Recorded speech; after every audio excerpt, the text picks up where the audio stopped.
Good afternoon, everyone. Just noting that it is 1:30 and we do want to get started on time. So good afternoon. Happy first day of October and welcome to our webinar on the 2026 FireSmart Community Funding and Supports Program. My name's Danita Welch. I'm going to be chairing the webinar today. I'd like to start with acknowledging for myself and those panelists that are joining from Victoria today that we'd like to acknowledge with respect the traditional territories of the Lekwungans people, who are now known as the Esquimalt and Songhees Nation, and on whose lands we are joining you from today. And I would like to invite our panelists and all of our attendees today to also, if you'd like, take a moment and reflect on the traditional territory from which you're joining us today. So a bit of an agenda for us today for our webinar. We'll get a bit of housekeeping we'll look at. I'll introduce our panelists. We'll talk about program overview. Jonas is going to talk, going to do most of the content of slides in the middle, but talk about what's changed. If anybody did join us at the webinar in July, you'll notice some of the content's the same, but we did release a September update to the program guides, and we will be focusing on some of those changes as well. We do have a bit of a space for Finesse staff to share a little bit about their role in supporting nations with FireSmart community funding projects. And then we'll hopefully save a fair amount of time at the end to have a nice Q&A period. So a little bit of a housekeeping. So we are recording the webinar. You would have noticed that when you joined. We will be using the Q&A function for the question period at the end. Feel free to pop questions in as you go, but we're not going to be addressing them until we get to the end. If for any reason the Q&A does not work for you, when we get to the question period at the end, you can raise your hand. And what we can do is acknowledge somebody who's raised their hand, temporarily unmute your mic, and you can ask your question verbally. We have disabled the chat, so that will not be working for anyone today. Right now, you said you can use the raise hand function. And the last piece that I always try to remember to add to the slide deck after, and I've consistently forgotten, is just a reminder that we will share a link to the recording and the slides afterwards. So this slide deck will be made available as well as the recording. So some quick introductions. As I already said, I'm Danita Welch. I'm the manager for local government program services at the Union of BC Municipalities. We administer a number of provincially funded grant programs, which includes our FireSmart Community Funding and Supports program. We also have Jonas Woodrow with us, one of our program officers. He's going to be doing the majority of the content portion of our presentation today. Kathy McKenzie is here from Finesse, and we'll be speaking a little bit later on about some of the Finesse, the ways in which Finesse supports nations. We also have Amanda and Attila from Finesse who will be available for questions. And we have a handful of FireSmart BC and BC Wildfire Service staff here as well, who also will be available for questions when we get to that portion. So with that, I'm going to ask Jonas to take over the slide deck and walk you through our content today. Thank you.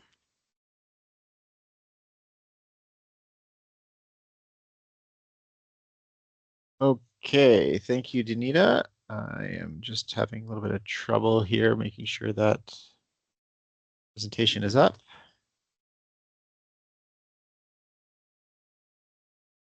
Not sure what happened there. Hopefully we can all see it. Back to the program overview slide.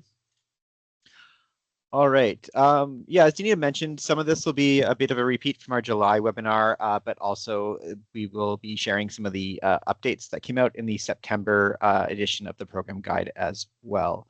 So I've got two kind of hopefully, well, conflicting goals for this presentation. One is to speak slowly and clearly, but the other is also to get through this material quickly so we have a lot of time for questions. So I'm hoping to accomplish both.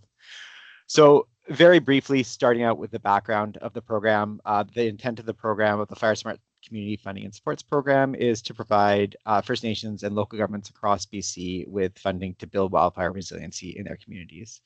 UBCM works with FINESS, Ministry of, which is the First Nations Emergency Services Society, Ministry of Forests. We work together to deliver the program. UBCM is the administrator of the program, and it is funded through the province of British Columbia. All right, so general eligibility. We operate on an open intake, so with applications being accepted from October 1st to September 30th. So as of this morning, we are accepting applications for the 2026 intake of the program, and we'll be accepting those applications right up to September 30th of 2026, funding permitting.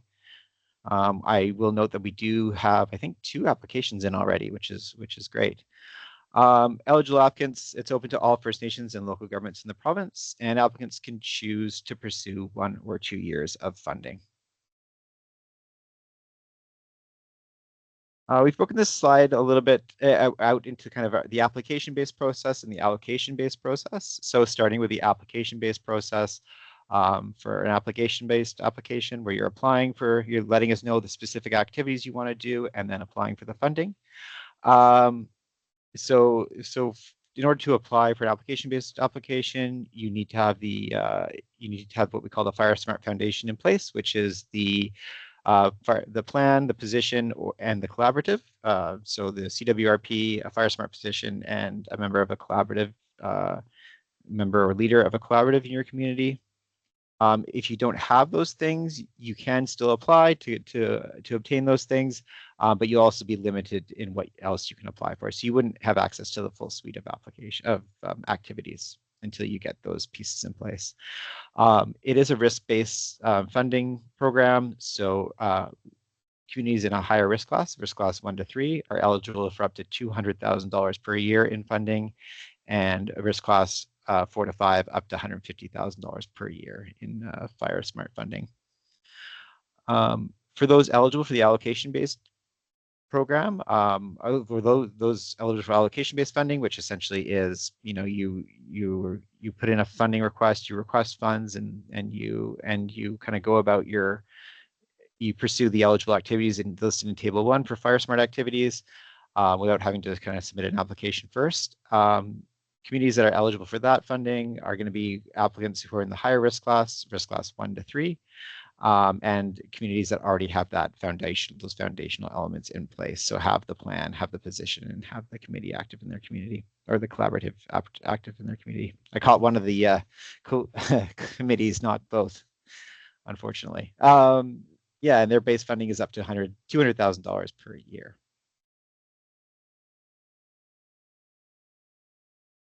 Right, the application process. So step 1 starts with the online application, which is linked on our webpage. There you will fill out kind of general application-based questions using our tool. After you do that, worksheets will be automatically emailed to applicants who then complete and submit to UBCM. And that will complete step 2. All worksheets must be signed off by BC Wildfire Service or FINESS prior to the application submission. That's for, I should specify that is for application based, so that it's going to be your FireSmart activities, as well as your fuel management and your CWRP will need to be reviewed and signed off by BC Wildfire Service prior to submission. Our review process, once the signed off applications have been submitted to UBCM, UBCM will do an eligibility review, and we'll work with the applicant if there's any issues there. It will then move on to a technical review for fuel management and CWRP activities. That's completed by FINESS and BC Wildfire Service, and from there it'll go to the evaluation committee, which makes the final funding recommendation for the project.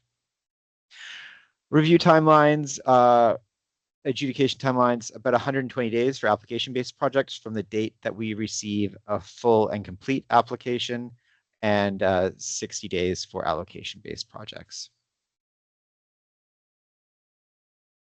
All right, let's move into program design improvements for 2026. Starting with some general improvements. First up is a separation of fuel management funding from FireSmart funding. So fuel management remains an eligible activity under the program, but the application process and project timelines have been separated from FireSmart activities. So now fuel management has its own, has going to have its own application process, own review process, and own reporting deadlines. So they won't have that connected to the your FireSmart project anymore. We'll get more into that later in our discussion here under the fuel management section. Another change is that additional funding for wildfire impacted communities. Applicants can now apply for these additional dollars for the previous year's wildfires or any wildfires that occurred during the course of the approved project. Essentially, this will help applicants with 2-year projects to experience a wildfire in the second year of their project, as it will allow them to apply for those additional dollars. This improvement has actually also been retroed to the 2025 funding year. Excuse me. We've also streamlined the application process for regional districts. In past years, regional districts were required to submit a separate worksheet 1 for each electoral area, which for some of the larger regional districts was actually quite the ask. That means you could be submitting 5+ worksheet 1s for all your electoral areas. Now all work can be submitted under one worksheet 1, and that goes for final reporting as well. All right, FireSmart activities. So I've noted here with an asterisk the activities that have been updated in the September update to the program guide. So these are things that we wouldn't have mentioned in the October or the July webinar.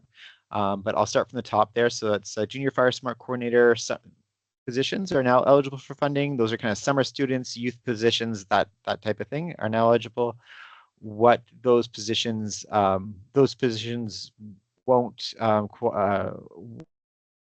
qualify for your position, for your FireSmart Foundation position. So you would still need to have a more fulsome position in place in the community to make sure that you're checking that eligibility box, but those positions are eligible. Developing or amending bylaws related to open fires as defined in the Wildfire Act. Farm and ranch assessments and rebates. Changes to the way where applicants can apply for FireSmart structure protection units. We've done away with the phased approach to funding, whereas before you had to, applicants were required to purchase a list of funding from phase 1 and then once that was complete, have that signed off by PC, the structure protection folks, and then move on to phase 2. So we've removed that phased approach. So applicants are eligible to purchase equipment of up to $50,000 in 2026 of eligible equipment that in recommended quantities that's listed in the guide. So just follow the guide and you can decide what is needed in your community at that time. Updated application requirements for FireSmart projects for critical infrastructure and community assets. This is just, we've kind of fleshed out a little bit more about the requirement for applicants to kind of explain, like confirm the ownership of the piece of critical infrastructure or community asset, as well as define its role in wildfire response, just to ensure that we're meeting the eligibility requirements if you wish to do a mitigation project on those pieces. We've also updated our culturally significant site and green space checklist and assessment for fuel management prescriptions. That's for those of you who have done this work in the past. That's the checklist that you complete before you move on to the assessment to ensure that your green space or your cultural site, your cultural site has does not require a full fuel management prescription, and that it would be a good fit for a mitigation project. That assessment has an added step where sign off by BC Wildfire Service or FINESS staff is required before submitting it to UBCM. So essentially, applicant would complete the checklist, send it and connect with BC Wildfire Service or FINESS for a discussion and sign off of that checklist before submitting it to UBCM and completing the assessment on the area if eligible. Another addition that we've added since September is a cross training for cooperative community wildfire response organizations, where supported by the applicant. In last year, this was actually a lot of this training was funded under the pilot program that we held for cooperative community wildfire response organizations, that pilot program will not be continued. But some of the training that was eligible in that program has been incorporated into FireSmart community funding and supports. We've also updated some of the wildland live fire training application and final reporting requirements. So for folks who are looking at applying for those, I would make sure you review the new application requirements for those before you submit your application. We do have Fonz here and some other folks who are able to answer questions on those pieces if need be during our Q&A. General training, train the trainer for WMS is now eligible. That's retro to 2025 as well. FireSmart BC Farm and Ranch training, FireSmart BC landscaping course, training to develop cultural prescribed fire practitioners, and wildland live fire training, as I referenced before. Yeah.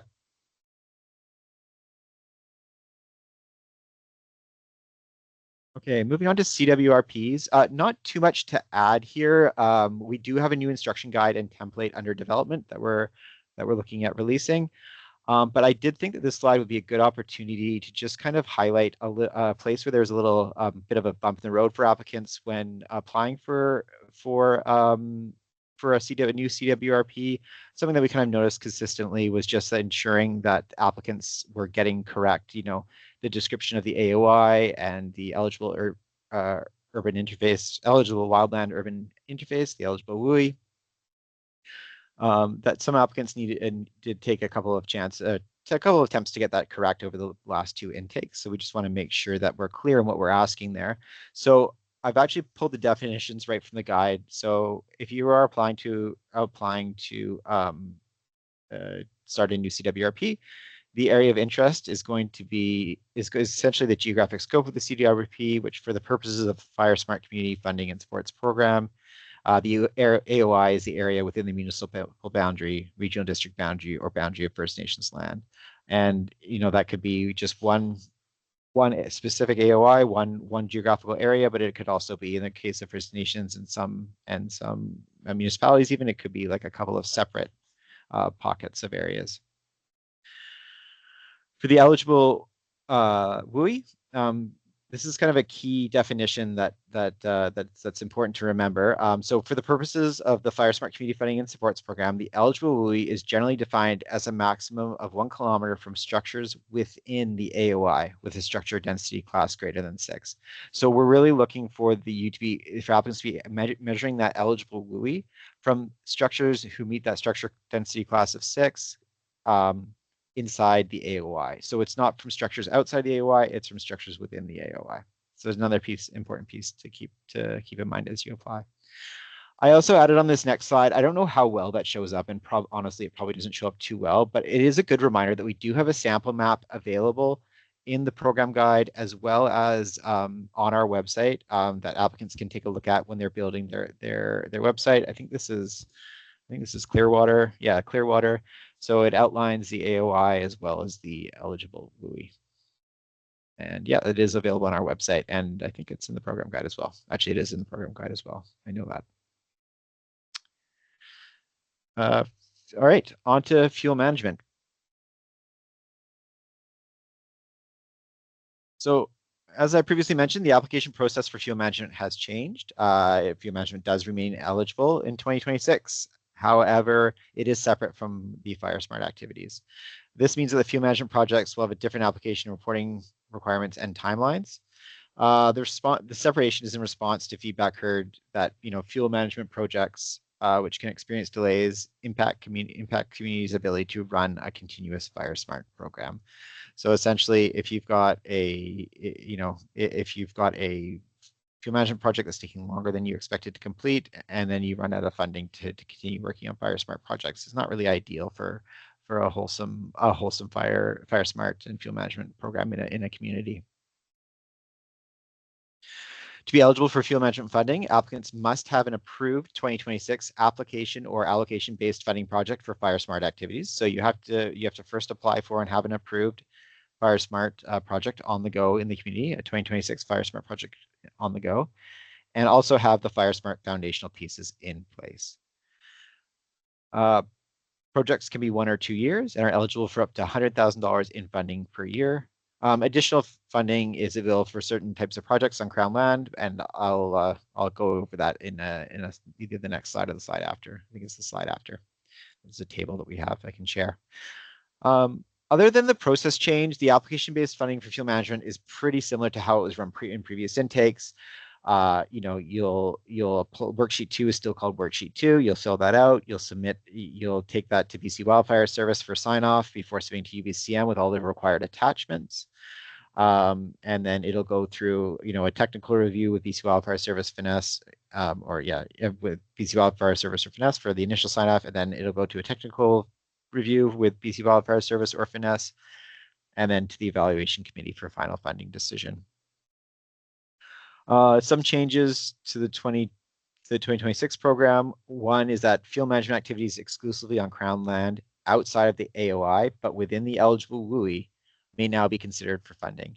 So in previous years, a treatment unit would have to originate within the AOI and then logically proceed out of the AOI, but remain within the eligible WUI for it to be for the area outside of the AOI to be eligible for funding.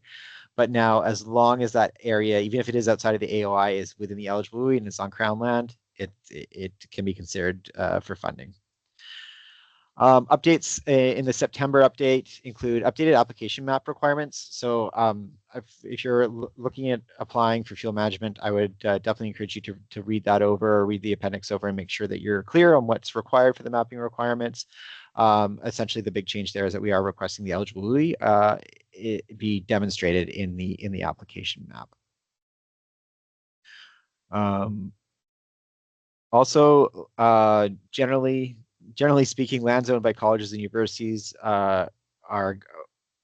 may be eligible for fuel management with support from BC Wildfire and Finesse.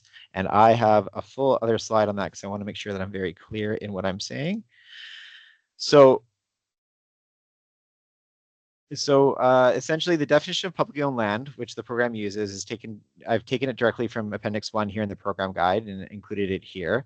And I just want to be clear on what colleges and universities may be eligible for this funding, because as Dania likes to say, we don't want to end up having funding work done at Barb's Beauty School. It's just not going to be an eligible piece. So I'm going to read directly from the guide. For the purpose of the FireSmart Community Funding and Supports Program, lands owned by colleges and universities are generally not considered publicly owned land. However, with rationale and support from Finesse and BC Wildfire Service, land owned by a university identified in the Universities Act, Thompson Rivers University Act, or Royal Roads University Act, and or land owned by a college identified in the College and Institute Act may be considered for funding for eligible fuel management activities. So if your project contains something that you may have a piece there, you may have a college that may fit, or a university that fits that definition, then it's definitely something to have a conversation with Finesse or BC Wildfire Service about what that would look like to include it in your application. Here's the table that I mentioned previously. Essentially, it's just kind of laying out how the funding works or how what the eligible maximums look like for fuel management projects. Essentially, it's eligible WUI on First Nations land or publicly owned land. It's going to be up to $100,000 per year. And then as you move into the pieces that you have on Crown lands, your $100,000 maximum is going to be per year is going to be for your First Nations land or your publicly owned land.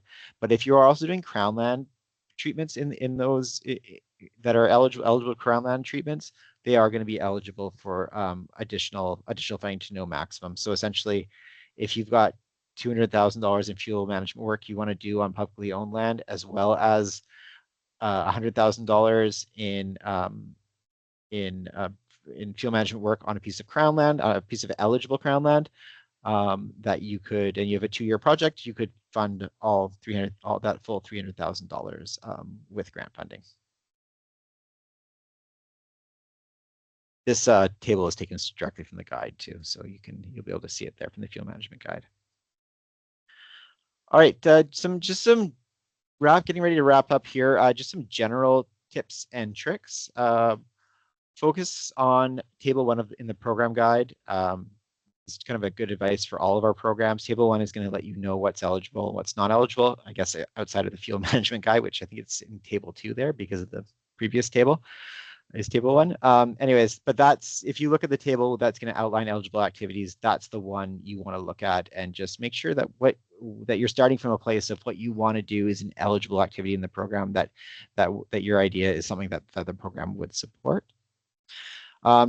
Just knowing that extensions to application deadlines are usually considered, extensions to final report deadlines are always considered. You can amend your project within reason, but for all of these, it's really best to connect with a program officer and discuss with us what you'd like to do. We're always here to help, and we're always happy to answer questions. So yeah, so just know that we're here and that those are possible. We are one of the resources you have. Another piece here that's not listed, I'm going to say that the program guide is big documents, although not as big in the past now that field management has been separated out. But I strongly encourage folks to look through the guide, read through the appendix of the activity you want to do. So if it's critical infrastructure, you want to read through the critical infrastructure piece, critical infrastructure appendix. Those appendix are going to have a lot of information and will answer a lot of questions for you. So I really encourage folks to read the guide and look through to see what they can and can't do. The last piece is the required post-grant approval meetings. They are required, but they are very beneficial. It's your chance to kind of go over, once your project's approved, go over with a finance person or a BC Wildfire Service person, just run over what you plan on doing, and they can kind of remind you of what's required for those pieces, or maybe even provide some tips or hints on how to be successful in what you're trying to do. It's a good touch point. It's a good relationship building, because they like UBCM, we want to see you guys successful in your projects, and they're a good resource to have. And that meeting is a good place to kind of build that initial relationship. Of course, any administrative questions that come out of that meeting, you can send it over to UBCM, and Lindsay and I will be happy to answer those questions. I think that is everything. Next up is going to be, I'm going to hand it over to Kathy McKenzie. I think she's on the call. I'm hoping she is, to talk about the First Nations Emergency Services Society's role in FireSmart community funding and supports. Kathy, are you here? Yes, I am. Thanks, Jonas. Perfect. Hopefully you can hear me. Yes. Yeah, I just wanted to kind of touch base in regard to the supports that Finesse offers to nations around the CRI FireSmart community funding supports. So we've got a very diverse team with a lot of skills to assist nations. First, we have our Wildfire Resiliency Advisors team, and they are the primary contact for communities with their CRI projects. No new communities to CRI can contact the Wildfire Resiliency email at the end of this presentation, and a WRA for your area will contact you directly. They'll meet with you and go over all the program details and assist you through all the steps of your application. They also provide ongoing project support and I guess help with the management of your project. Like Jonas said, UBCM is the administrators, but we're here to help on the one-to-one as well.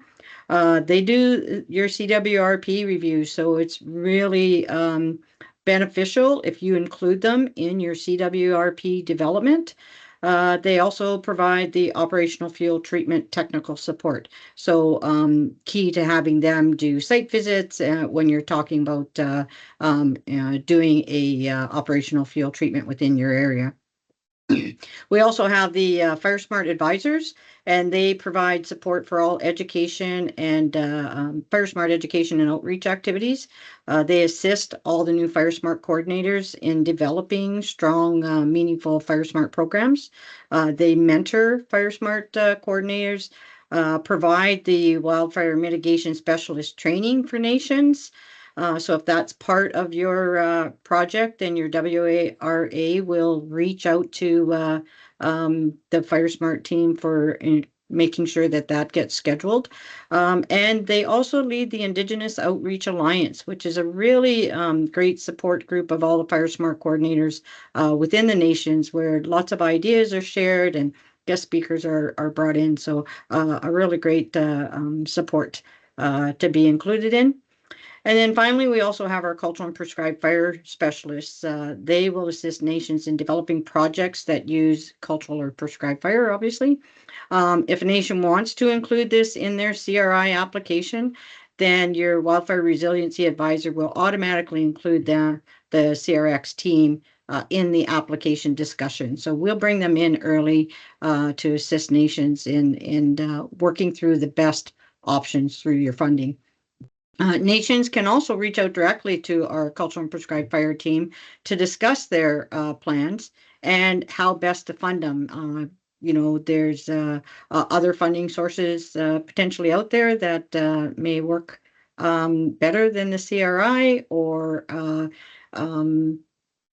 how to best fit it within your CRI program. And when necessary, they'll include the BC Wildfire Service staff where appropriate within your funding. But those discussions all start with your cultural and prescribed fire specialist at the beginning. So ultimately, our team is here to support all aspects of the CRI program for the 204 First Nations across this province. So don't hesitate to reach out, especially if you're new to the program. If you're already active in the program, our team is already working with you, but if you're brand new to the program, Jonas has some emails at the end of this presentation to share with you, and we're happy to continue supporting. Okay, thank you, Kathy. Yeah, as Kathy mentioned, I do have a contact information slide here that does list UBCM, Finesse, the email address that Kathy was referencing, as well as a link to where the BC Wildfire Service Prevention staff and wildfire prevention officers' contact information are. A reminder that these slides will be available on our website at the end of the by probably tomorrow or the next day. They'll be up on our website, so they will be made available. And if you do have any questions, or if you want to get a hold of some of these people and you didn't have a chance to write down the email, just send a note to cri@ubcm.ca and we'll be able to connect you with the right person. So with that, I think we're going to move on to questions. And yeah, as Danita mentioned, questions, if you use the Q&A box to put in your questions, and we'll get started with that. Thank you. Thanks, Jonas. Thanks, Kathy. Jonas, do you want to take down the presentation so we can see the panelists? There we go. So a couple questions have come into the Q&A, so we'll start with those, but certainly encourage folks to add your questions to the Q&A. We'll get through as many as we can. We have lots of time, so if you are thinking of something and not sure if you want to put it in or not, I would encourage you to pop your questions in. So the first one I can see here is a question about sort of the sequencing and the timing of a FireSmart versus a fuel management application. So the question is, can you apply for a 1-year FireSmart project and a 2-year fuel management project? Absolutely. They're completely separate from each other now. And so they don't, FireSmart and fuel management starting in 2026 don't follow the same timelines in terms of approvals. So you have to have the FireSmart application first. That needs to be approved. But once you have the FireSmart application approved, you are able to apply for fuel management. And if you want to do one as 1 year and one as 2 year, there's no rules preventing you from doing so. The second question we have is in relation to the Indigenous Outreach Alliance. I don't know if Amanda or Kathy would like to answer that. It's about sort of participation, specifically could a regional district join? Thanks, Danita. At this time, the Indigenous Outreach Alliance is exclusively for FireSmart coordinators who are working with nations. I kind of encourage anyone who's has nations close to their municipality or regional district to work to reach out to those FireSmart coordinators directly. And then as well, I know BCWS and Finesse hold, I think they're quarterly. sorry, I know Rachel's here, but I don't know if she can go in the chat, but they is a way to kind of mix both the municipality and nation FireSmart coordinators, but at this time, the Indigenous Outreach Alliance is for FireSmart coordinators working for nations. Thank you, Amanda.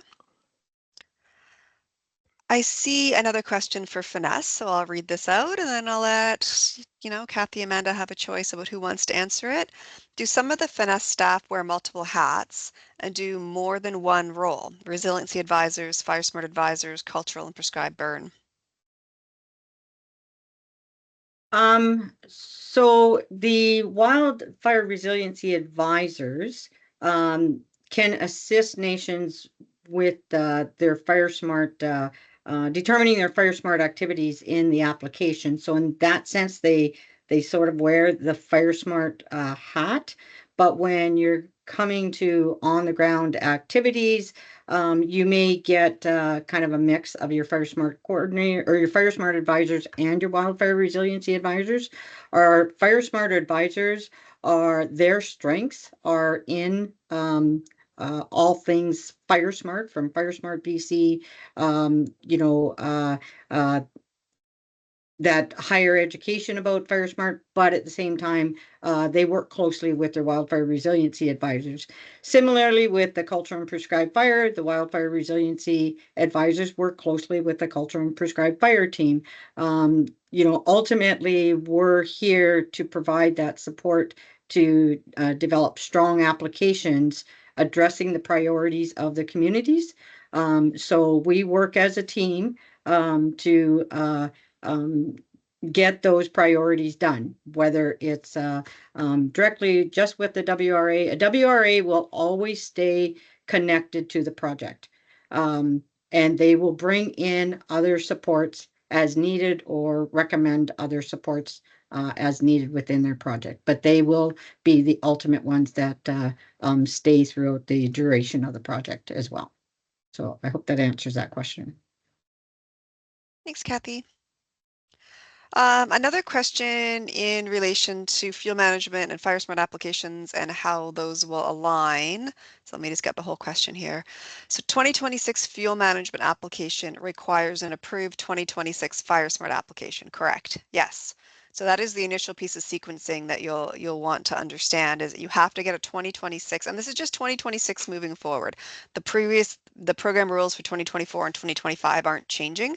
So starting in 2026, get your FireSmart application approved first. That can be application or allocation, and then you can submit a fuel management application.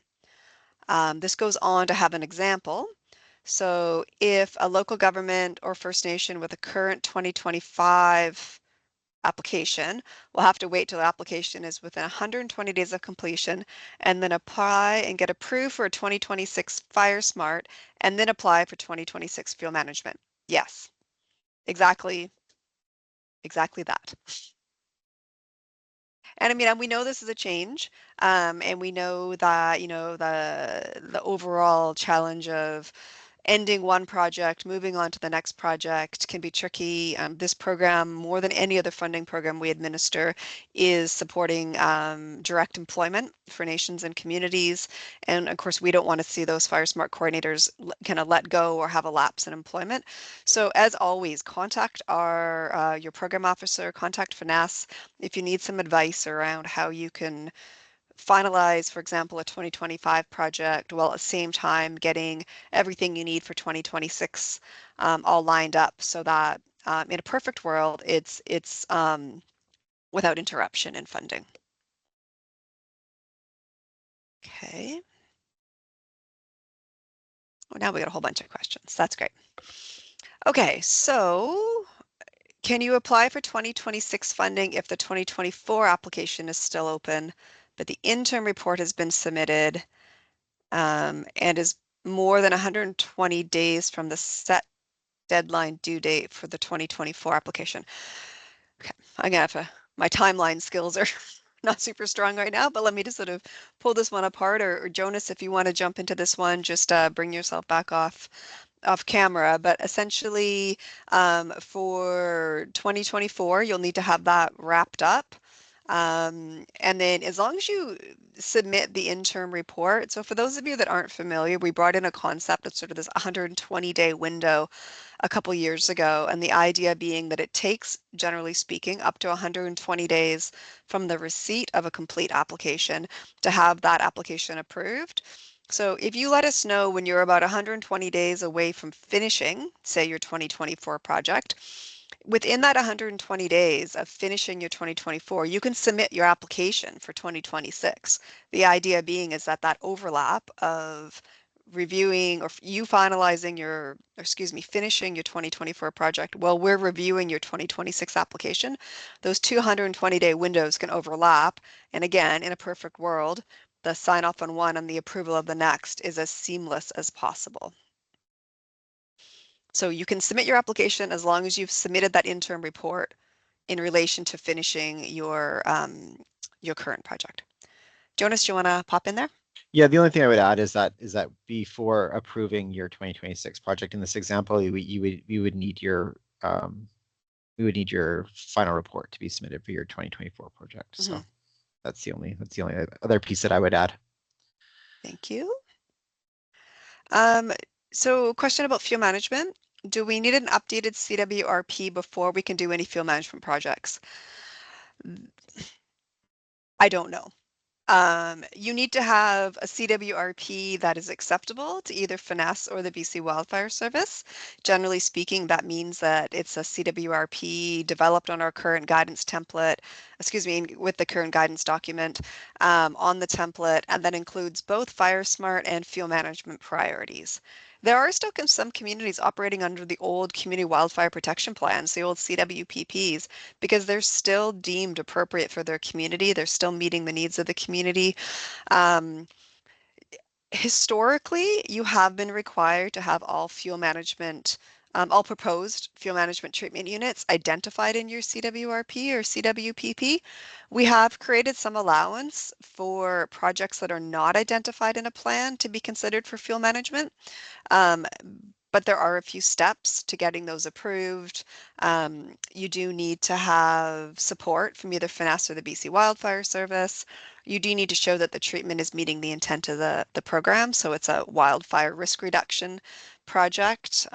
We have seen, not as much now, but kind of under the old swipey days, sometimes we would see fuel management projects being proposed for values other than wildfire risk reduction. So apologies, Nicole, it's not the most straightforward answer. Your CWRP needs to be acceptable. If the fuel treatment you want to do is not identified in your CWRP, then you should be speaking with FINESS or the BC Wildfire Service or give one of our program officers a call to understand what steps you'll need to take to propose a treatment unit that's not identified in a plan. Anything from FINESS to add on that one?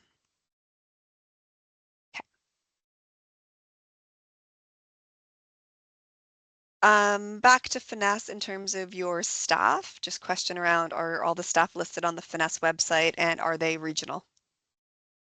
Thanks, Nina, and thanks for the question, Audrey. So we're just currently updating our website.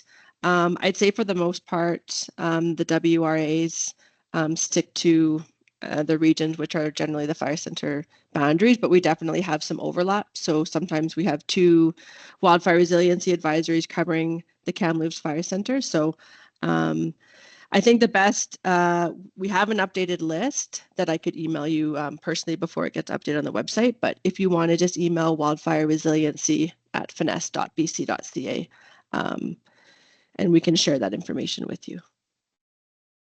Thanks, Amanda. Okay. A question, a very long question. So I'm going to read the whole question out loud for my benefit and others, and then we'll see whether it's me or somebody else who wants to answer it. So the question is, if I am in my first year of FireSmart funding, applying for 2-year allocation funding, and want to apply for some critical infrastructure mitigation work, not prescriptive, how do I handle the assessments needed with the application? I cannot do the assessments this year, but the application needs the assessments done to apply. Should I do the assessments next year and then apply for an amendment of the 2026 funding once those assessments and checklists are completed? So a couple of things here. I'm just going to start right at the very beginning. If you're applying for allocation-based funding, if you're approved for allocation-based funding, there is no application that you need to submit. There's a very brief form that gets you approved for allocation-based funding or not, and you don't need to tell us what activities you're going to do. Allocation-based funding works from a trust perspective, it works from a claims-based perspective. So if you're approved for allocation-based funding, you decide what your community wants to do. The program guide does have some check-in points identified in terms of some of the projects like critical infrastructure. So we do have the requirement that, for example, for critical infrastructure, that you submit the assessment before you start the work, but it's not tied to the approval. We don't vet the actual activities under allocation-based funding. Again, it's based on trust and claims that you're going to follow Table 1 in the program guide and only undertake eligible activities. So on the off chance, when you wrote this question, you actually meant application-based funding, we do have a couple pieces in the guide that might be helpful. For green spaces, cultural sites, community assets, and critical infrastructure, you can do the assessments up to 6 months before you submit the application, and the cost would still be considered eligible. So normally it's from the date you submit the application, but for communities that do want to move on to the mitigation work for any of those 4 types of projects, recognizing that green spaces and cultural sites also have the fuel management checklists that need to be done. But for simplicity's sake, say it's just a critical infrastructure project, up to 6 months before you submit the application, you can get the assessment done and you can essentially claim that cost, even though it's already occurred in your application. So we've actually had quite a few communities do that so that they're able to submit the completed critical infrastructure FireSmart assessment with their application. It's already done, and then they can claim that cost almost as a default. Did any of the other panelists want to jump into that one? Yeah, Danita, I'll just jump in with a quick comment on that.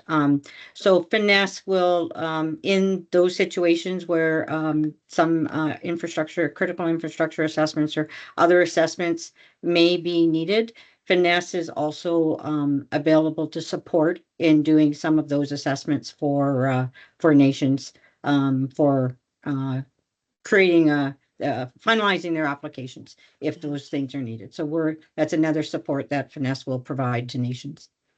We also are seeing communities do these types of assessments during the CWRP stage.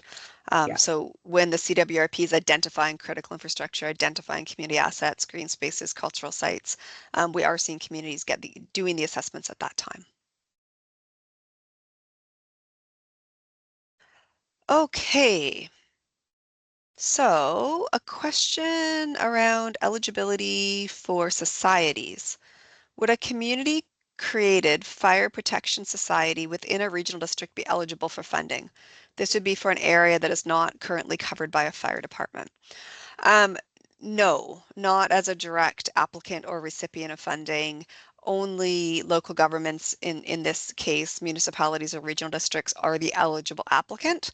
I would say in regards to this question, your best bet would be to reach out to your regional district, talk to them about what they're doing in an overall FireSmart application. And if this is, if this is an unincorporated area in an electoral area, regional districts have the ability to apply for funds for electoral areas. And so you would need to work with your regional district. They would be the ones who would be eligible for funding. And in a perfect world, the area you're speaking of outside of the fire department area would be able to benefit from that regional district funding.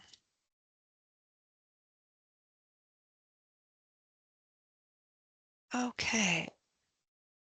I've got one more question here. Again, a reminder, if you are having challenges with the Q&A, honestly, if you just don't like the Q&A function, raise your hand. We're happy to recognize people to ask questions verbally. We have lots of time. If anybody else wants to get more questions into the Q&A, please go ahead. So a question back to the concept of the 120-day kind of concurrent review process.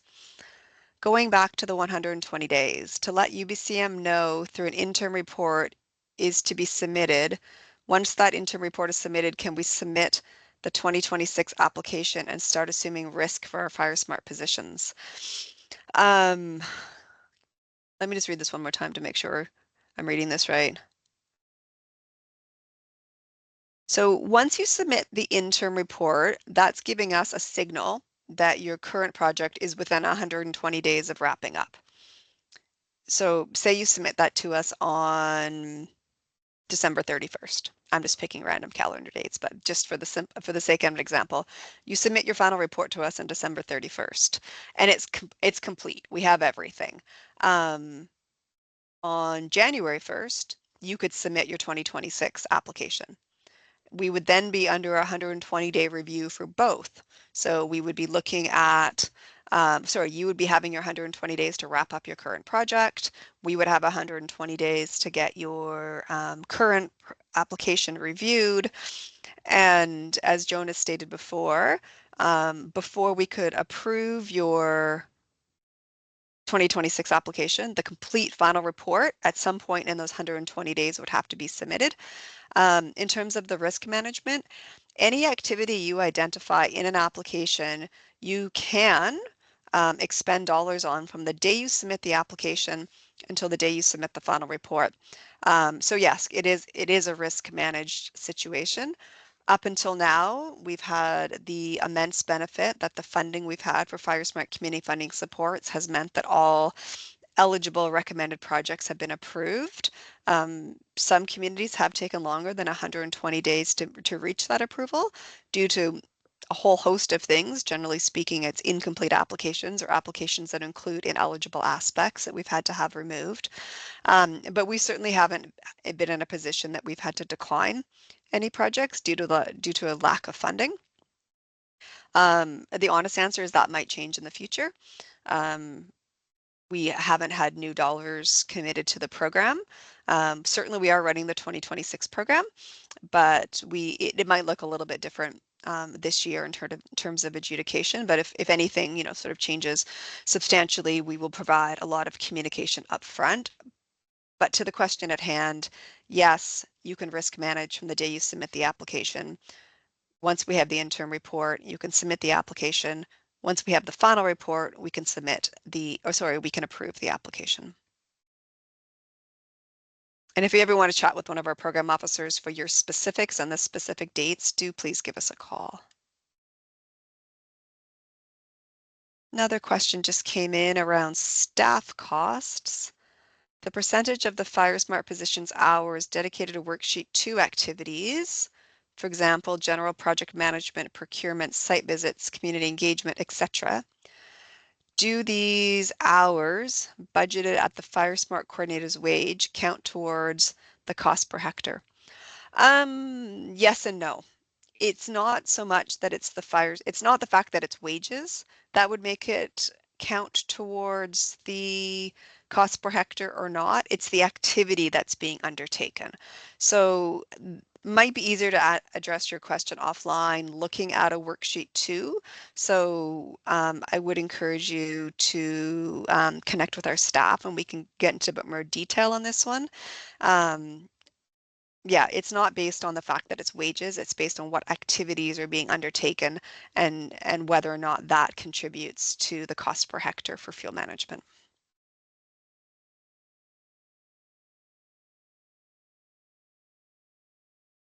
Okay, can a community who has applied for 2-year funding scale that back to 1 year during the course of the first year if local needs change? Yeah, we have had communities reduce their applications from 2 years to 1 year. We would need to look at eligibility, ensuring you haven't overspent the per year maximum. But certainly, again, I sound like a bit of a broken record, reach back out to our program officers and we can talk about the specifics, but we absolutely have had communities go from 2 year to 1 and honestly from 1 year to 2.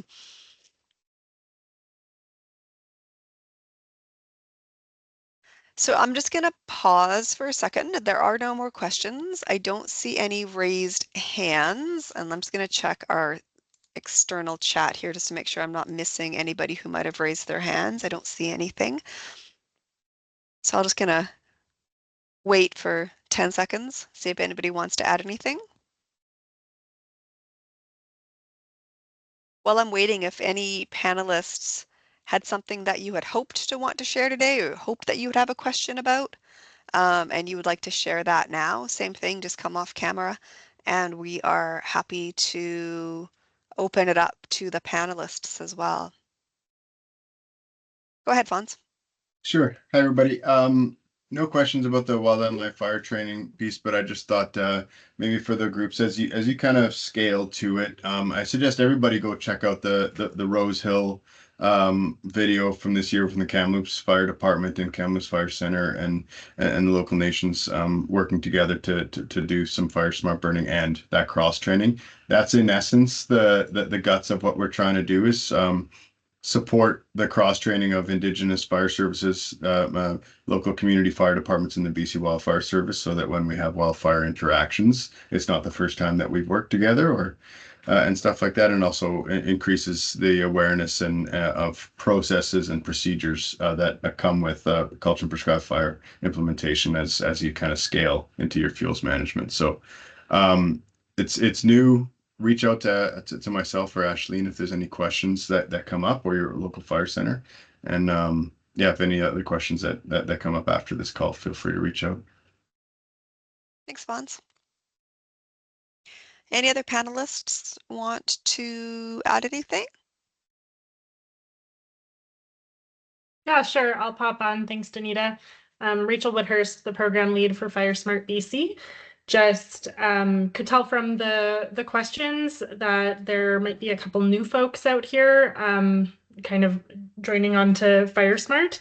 If you're in those shoes or if you're not, but you haven't connected yet with some of my team, I would really encourage you to reach out to the FireSmart BC team.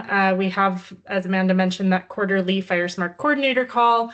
Also, we have lots of connections to communities across the province and are happy to connect local FireSmart folks with each other if they're interested in similar projects or want to know what worked, what didn't.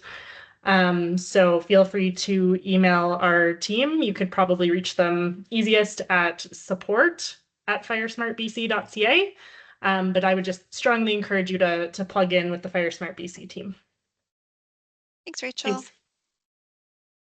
We did have one more question pop up into the Q&A in regards to the eligibility for vehicle fuel. So it's sort of an interesting one. Historically, in the majority of our funding programs, operational costs or consumables like fuel have been ineligible for funding. For 2026, we did make a change, and sorry, I'm just turning to the side because I have the program guide open on this side.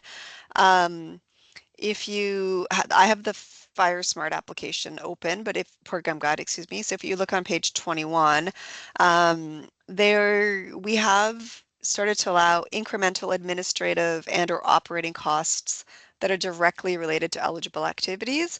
So the examples we give are things like cell phone plans, software licenses for FireSmart positions, lease and insurance costs for storage of FireSmart materials, and insurance for vehicles that are dedicated to FireSmart positions. I think the fuel costs could be considered as long as they're reasonable and there's a rationale for them under this same area. Again, provided they are directly related to the provision of eligible activities, in this case, for a FireSmart position, etc. So on our application materials, in all cases, in every section, there's a, other proposed costs space at the end of every section, and some of these additional pieces could be added there. Again, if you are adding something that doesn't have a dedicated row, rationale and an explanation is always appreciated to make the adjudication go a bit smoother.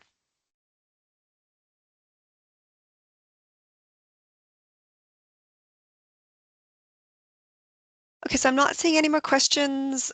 No one has their hands up. I think our panelists have had a chance, so I'm just going to encourage folks one more time. If you do have any other questions you haven't asked or a question that's very specific to your community, please contact us at UBCM, cri@ubcm.ca. And if the question is for one of our other panelists, we're very happy to connect you either to a fire center, BC Wildfire Service staff, Finesse staff, etc.